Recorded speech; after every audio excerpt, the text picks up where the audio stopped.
video. But hey guys, welcome back to my YouTube channel. If you're new, welcome. If you're returning, thanks for coming back. Honey, sweetie. So today I'm starting a new vlog. Better vlog. In Joburg. Yo, the time now, I think it's 4:10. I'm just gonna go and take a shower and get ready. I don't know why am I waking up early, because my flight is at 7, but since someone is taking me to the airport, my driver offered to take me to the airport, I was like, okay, sharp. There's no way I'm going to say no to that, because he's just being kind, because he's going to work as well. So he's gonna drop me first at the airport and then go to work. That's why I'm so early. He said he's gonna come here at the past 5. Oh, yes, so nah. Because going to come out 6 and but yeah, now I'm punctual, like time management. Oh, well, one bit pleasure. Let me wake up, guys. Let me not waste time. I'll vlog here and there at the airport and also in Joburg. By the way, I'm going to Joburg to see my family. My sister opened, my cousin sister opened the salon. I think I'm gonna do my hair there as well. I'm finding Malaysians and being cute. My sister opened the salon in Joburg, so I'm going to see that salon and then again be sembona by a band.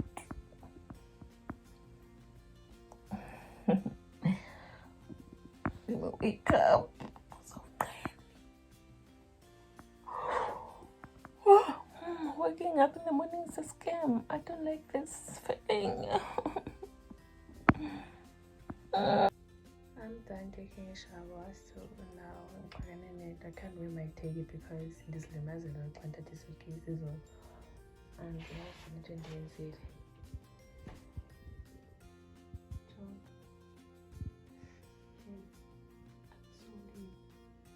I don't know how I'm gonna work with make a plan.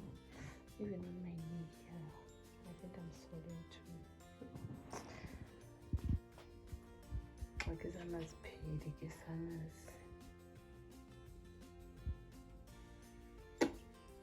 anyway, my driver said he's going to be here go 5:30, so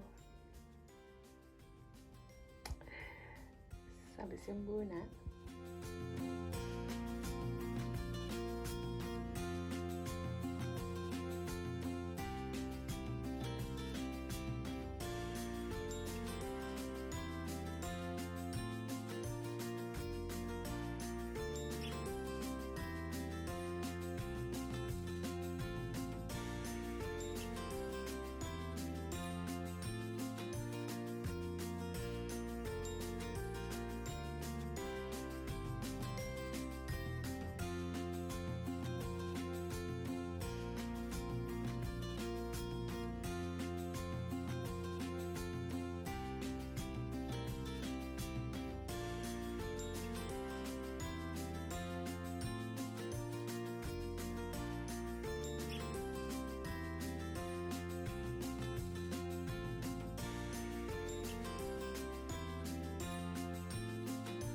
found the key.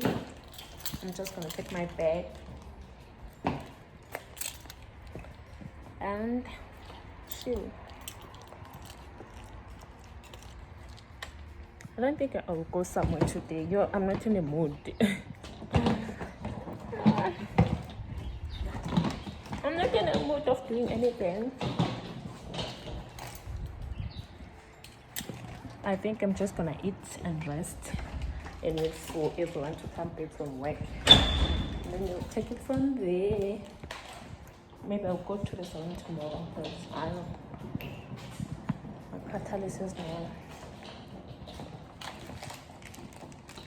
Oh, accent in. By the way, guys, that's it from my side. It's okay. But I'm scared to eat. You know why? Because I've got this thing, a constipation. Yo! At the airport, I went to the bathroom and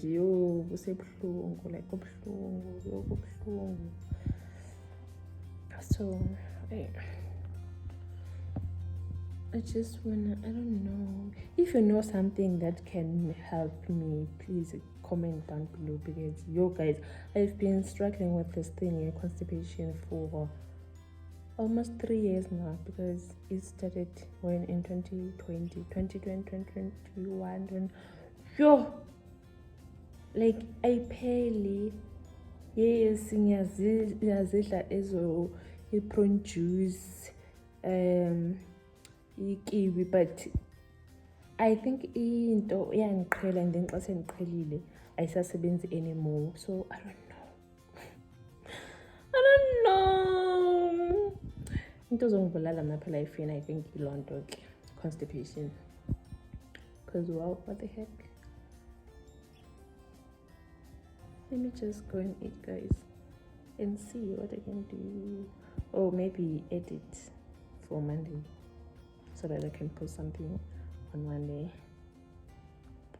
But it's just that in a weather and years that's a job, it's so gloomy.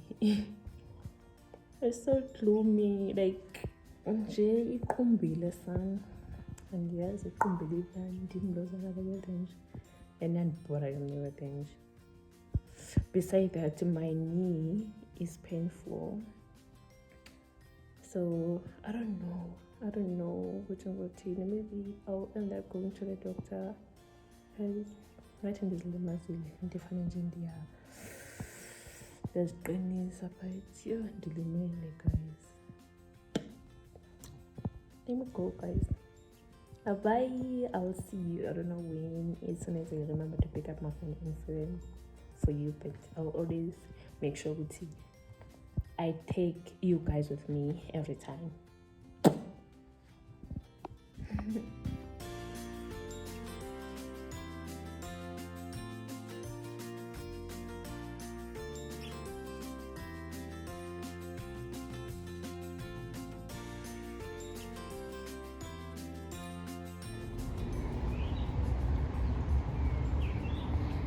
Alright, but Lusan.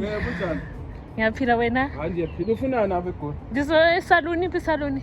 Iphi salon? Phi straight. Usisinamanda akafiki. Akafiki. Ngihamba apha? Ngiyehla. Ungene phaya. Uyaphila? Ngiyaphila wena? Ngiyaphila. Hello.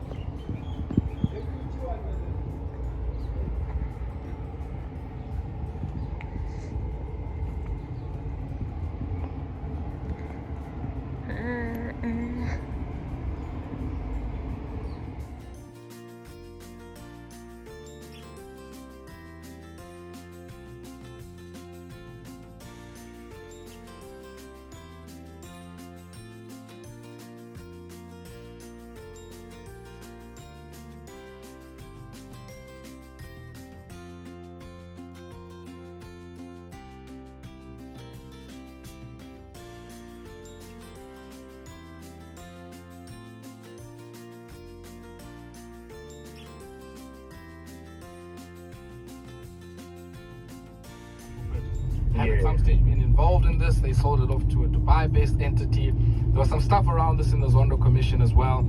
And I think the collapse of this dam certainly left many in that community shocked. But one entity that wasn't shocked was the Department of Water and Sanitation. It seems they were warning the operators of this tailings dam about all manner of issues. And they are now, I guess, enforcing an administrative action, which we understand has the same force of effect as criminal action. What's that? Yeah, so I mean, I think you've painted the background there. And from what we understand is that this administrative enforcement, it's basically a parallel enforcement action to the criminal case, the department said. From what the deputy minister is saying at Water and Sanitation, is that the criminal case pertains to contraventions of the National Water Act. So originally the Johannesburg developments, they came out, they basically said, listen, this particular wall falling down is not going to have an impact on the water that's in that particular area. But from what we understand, it really will have, and it might potentially affect livelihoods. And the Department of Water and Sanitation have now decided that they will be pursuing criminal case against the hospitality development. And just when we think about this particular tailings dam, at some stage it was a bit unclear whether or not this was an unrehabilitated mine, would be governed by the MPRDA, or whether tailings dams, I guess, were not seen as mining per se and would have been covered by the National Environmental Management Act. Yeah, I mean, I think originally it wasn't clear, right? But I suppose in this particular instance, the involvement of water and sanitation is because of the controversies that directly relate to the National Water Act, which would then necessitate action on their front. So that's the angle in which they are getting involved and coming in. Well, again, it's important to note that at this point, this is, of course, from the water and sanitation. The other party has not responded to questions or to any commentary as yet, and I imagine they, cracking their heads from a legal point of view as well now to sort of see whether or not they can counter this, and whether or not that will stand, we'll have to wait and see. But we do understand that because of those contributions to the National Water Act necessitated actions from the Department of Water and Sanitation. Yeah, this is one we're certainly going to be following, but certainly a lot to make sense of insofar as that one is concerned. But talking about collapses, it seems a chimney collapsing at one of our latest or latterly built power stations. You feel him, I guess insofar as some of the new power stations are concerned. Yeah, I mean, if it's not wet coal, if it's not, sabotage, there seemingly always is a new problem happening within our power station. And what we understand now is that the problem at Kusile, basically, they've shut down one of its 6 generating units after a duct collapsed. And from what we're getting out of Eskom at the moment through their statement is that this could remain offline for a couple of months. And of course, it's going to have a significant impact on this issue around load shedding and the ability to be able to supply energy to South Africa. We will know, of course, a clearer estimate in the coming weeks. But I mean, even that alone, weeks where we're still investigating, it's going to have a significant impact. And I mean, a lot has been said about how this impacts the rest of South Africa. But yeah, it is said that the duct appeared to have sheared off from the unit's main structure. There has been a photo sort of circulating in the Twitter streets, and a lot of people communicate, sort of commenting on this. But what we do know is that unit has been shut down, and of course this is going to have impact on Eskom's ability to provide energy to the country. And I guess the implications of this, I mean, there are identifiable original equipment manufacturers and contractors and designers who were tasked with bringing this online, who were tasked and expected to have some element of satisfactory workmanship. It's clear none of the things I'm talking about are present, not just in this one, but even the other one. Yeah. So what's the consequence of not meeting your end of the bargain insofar as all of these expectations are concerned? I suppose that's $1 million question, Aya, right? And that's the question that we're all asking to say, if we've seen all of this cost overruns, if we've seen all of these issues with those power plants, what accountability is there for those that were entrusted with ensuring that they deliver? And I suppose, it's always going to be that debate around, some saying that it's because of lack of maintenance. It's because, there's a lot of reasons that have been thrown into the space. But, the question you're asking is exactly the right one.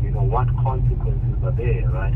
We cannot simply say, this didn't work and they're not continuing to work and we're seeing how it's impacting and affecting the entire country and various industries within the country. But I think for me, it's that question, what accountability, what responsibility are they going to take? And to what extent can we begin to have claims, towards them? And I suppose it's a very complex question, because there would need to be a lot of other questions that are answered prior to that. What do the contracts specify? We need to really understand a lot of things. But I think the point is this, though, we need to have some form of accountability. We cannot simply just say, this happened. Kusile was supposed to be one of those, power stations, that was going to also demonstrate our ability, to construct massive infrastructure. And it didn't happen, right? And this has significant implications. And, hopefully we're gonna, start to hold these people accountable. And perhaps the question also arises, who holds them accountable? Is it ESCOM? Is it National Treasury? And again, we'd have to look at how the contracts are actually structured and, whether or not there's any recourse that we can be able to get to the country. Well, that's the other thing I wanted to comment on, Ntagon Matandela, because my understanding of how some of these things are financed is, so for instance, some of this infrastructure was funded via World Bank loan, right? Some of it. Now, in the covenants of those loans, there would ordinarily be an expectation that you must work with a credible OEM, credible, engineering, procurement, and contracting people. Now, it's clear here that even the people who are credible have kind of robbed all of us blind. Yes.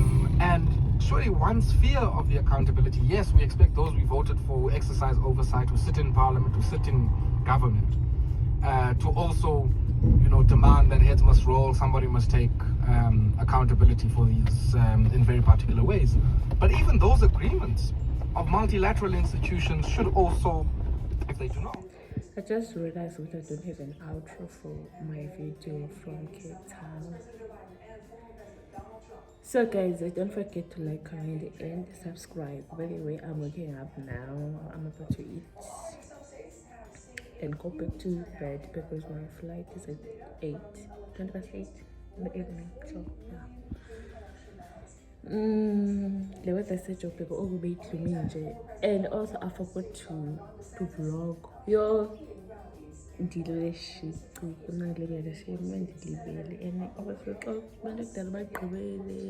was so excited and quality time. Uncomfortable because I know my female doesn't like camera. I'm the only paparazzi in paparazzi. So I'm that person. So guys, let me just go and eat and sleep again. Because we're going to listen and try to edit so that I can upload tomorrow.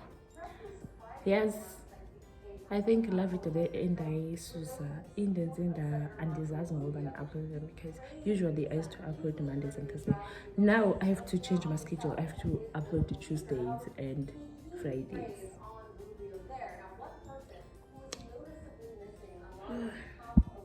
Bye guys. I'll see you when I am going to the airport.